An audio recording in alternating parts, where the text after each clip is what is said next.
with a fresh pair of eyes.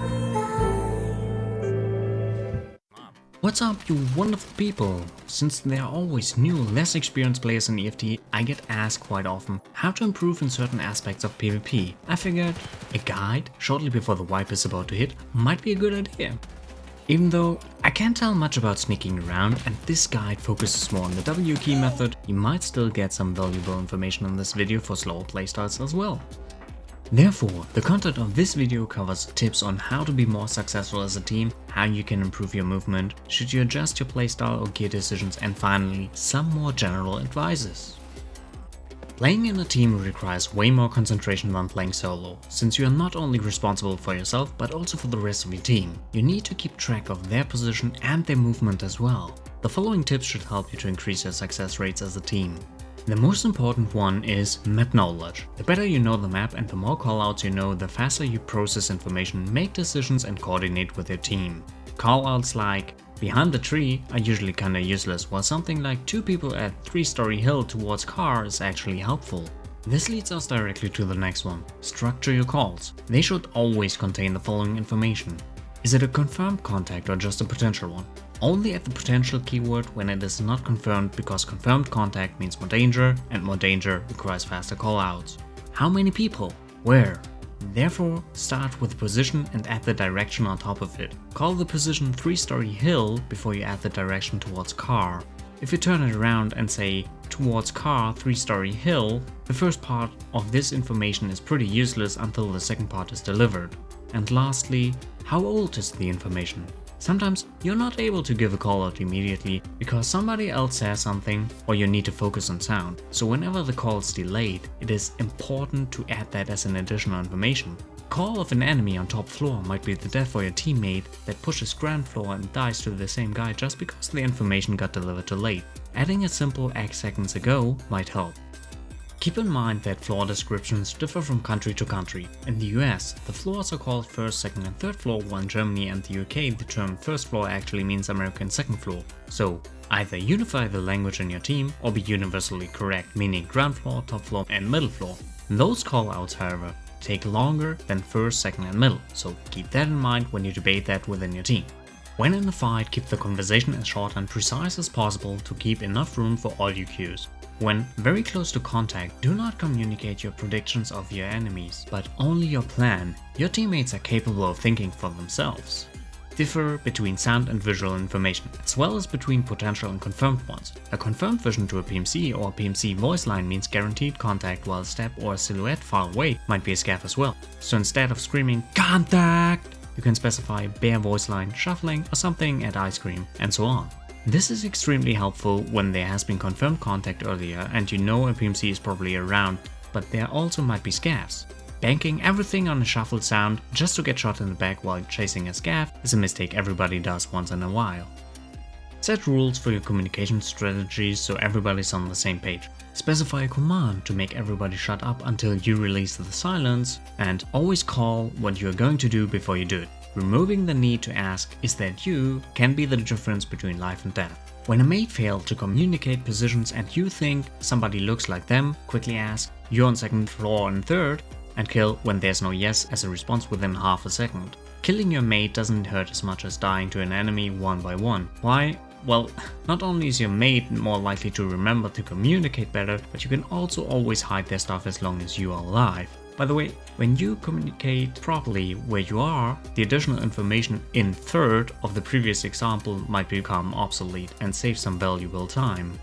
Never stick too close to each other unless there's a new player on the team that doesn't know the map yet. Always play separately with a slight distance, but not too far away from each other to be able to help when in danger. Doing so helps you to hear better, approach enemies from multiple angles and to prevent them from retreating, and your team play is going to improve massively the more you play with the same mate. You're going to understand their thought process, and over time the amount of communication gets reduced to a minimum. Hence, play with the same mates and only switch it up slightly. Don't stick to the wall, because this way you get room to retreat a step when under fire. Let's visualize this. This is the hallway with a corner to the right. This is you and you're moving towards a corner. But there's an enemy waiting for you. You have no way to get into cover. The red lines is what the enemy can see and the blue ones is your side. Even though You can see the enemy pretty good. They are able to get back into cover while you can't. But when you move further outside and an enemy starts to shoot you, there's still some space to move closer to the wall and get out of sight. You're still in a disadvantage in this fight, but you just increase your survival chance.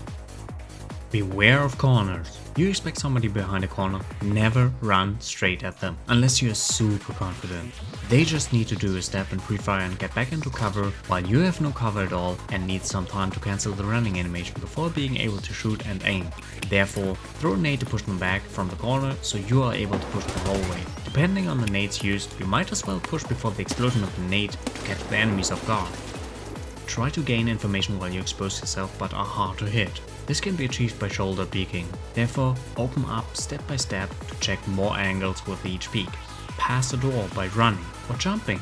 Boost jump in general is extremely powerful and you should learn it for both situations while you move and when stationary.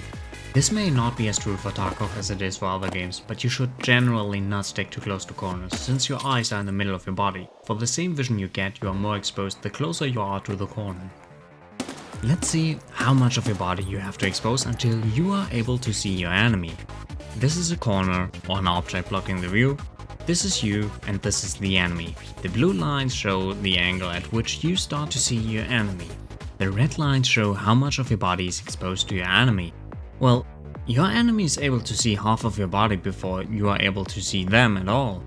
But the moment you go further away from the corner, you are able to see your enemy way early and can keep a bigger part of your body hidden. Almost the same principle takes effect for doors. When they block you, you might as well open them. In EFT, the bullets don't start from the middle of the screen, but they actually leave the gun. Currently, every single PMC is right-handed and hence is able to shoot early on the right side than on the left side of an object. When you peek on the right side, your enemy might peek on the left, which gives you a huge advantage. Therefore, try to avoid peek on the left side whenever possible. Don't power slide, because you won't be able to turn properly. Therefore, never press crouch and never release W before you release the shift. The same turn speed issue holds for jumps as well. Here's a comparison of the same swipe mid-air as on the ground. Even though it looks sick, do not jump or drop in front of an enemy. Your gun is going to point sideways for a while. This makes it extremely hard to hit your enemy. With most guns, you can ADS way faster after a sprint. This is more noticeable on guns with lower ergonomics. Many of you know that your gear affects your turn speed, even with elite strength, but your gear hardly affects your turn speed when you are stationary. However, you can turn with almost the same speed when you release shift shortly before the turn. When you are approaching enemies or get shot at, always drop the backpack to reduce both your stamina drain due to the weight and the visibility for long range, and when behind objects as well. Nades are extremely helpful, not only to make people move, but also to cover your steps. Always use rotations when enemies are still alive. You shoot one, didn't kill them, or they still haven't made. Throw a nade and rotate to reapproach from another angle. Change your elevation and catch enemies off guard. Get a playstyle you feel comfortable with. You are less afraid when you hold the W key because that reduces the necessity to check behind you since you came from there as fast as possible. Do it! Can't do it because your reaction or hand-eye coordination is not good enough and prefer a slow approach? Go for that instead. That is the beauty of Tarkov. You can play whichever way you prefer. Easier said than done, but in case you have a gear fear, get rid of. You're afraid of losing gear because you cannot afford it? Find a way to pay for your kits. Play maps with good loot, for example Shoreline, Interchange or Reserve, to pay for your kits and ammo. Do scav runs as long as you have to, but try to maximize the time as your PMC, because it usually delivers more PvP experience. Make use of the hideout and sell stuff on the flea market. Go as geared as possible without losing too much money. That obviously heavily depends on your personal skill as a gamer. Why do I recommend you this? Well, the more geared you go, the more likely you're going to survive a raid, survive more encounters, and learn more in a shorter amount of time. You farm the entire wipe to show off how much money you got at the end of the wipe? Cool, as long as you enjoy it. But did you consider the game might be more fun to make actually use of that money?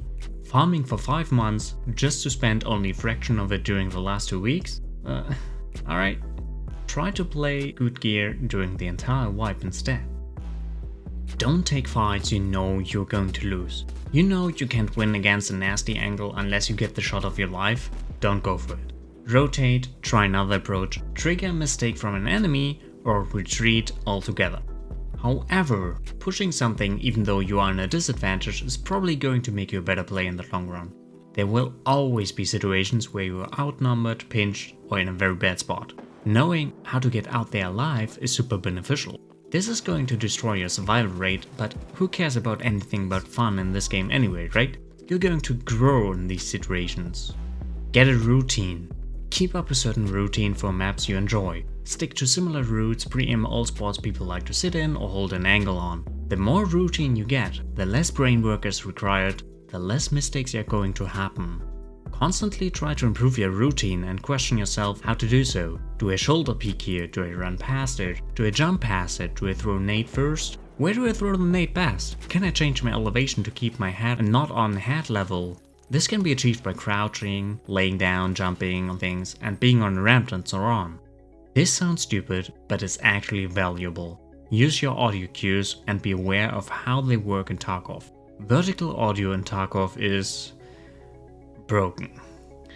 Be it in buildings or outside. You will have a hard time to hear somebody on a different elevation level. That holds for both movement and voice lines. It sounded like it was above? Well, it might have been below as well, because as of for now, audio works great in this game. Which material did you hear? Combine this with your map knowledge to determine the correct floor or position of your enemies.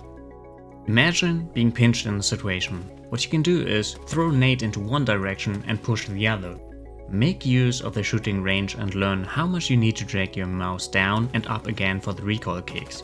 That depends on the skill of your PMC as well as on the gun, build and ammo. Notice the difference between the recoil when you counter it and when you don't. Go on factory to improve your aim. Offline raid factory is nice to try something out, but FPS tanked like crazy in horde mode, so you cannot compare it with an actual aim trainer. Everything feels super sluggish, which is why I cannot really recommend doing that after a certain degree of skill. When you feel more comfortable with your PvP and didn't play a lot of labs yet, go on labs offline mode. Learn the spawns, learn how to deal with raiders, and after that hop into labs online, because you can get very good PvP experience there. The average labs player is far more experienced than the average EFT player. Do this now, shortly before the wipe. Spend your money to improve yourself. There's no reason to end the wipe with 100 million on the bank. Wipe is probably going to hit this month. Watch experienced lab streamer to learn the map and their movement. A few recommendations I can drop here are Bakizi, Glorious E, Axel TV, The Narupo, Determine, SafDev TV, Smelly, and Ains. Watch loot guides on YouTube, not to learn loot spots, but to learn the map. I recommend the loot guide from Valak, which was one of the best in EFT. Unfortunately, he doesn't stream anymore. Please also check out his other content on YouTube and show him some love. He was by far my favorite EFT streamer. Besides that, there are other great PvP streamers out there like Robin, Foreign, and Super Rob. Show all these people some love, man. They deserve it, they do some great job, and you can learn a lot from them.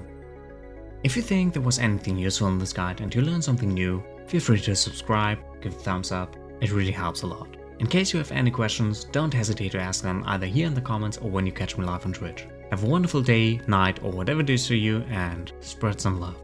Peace.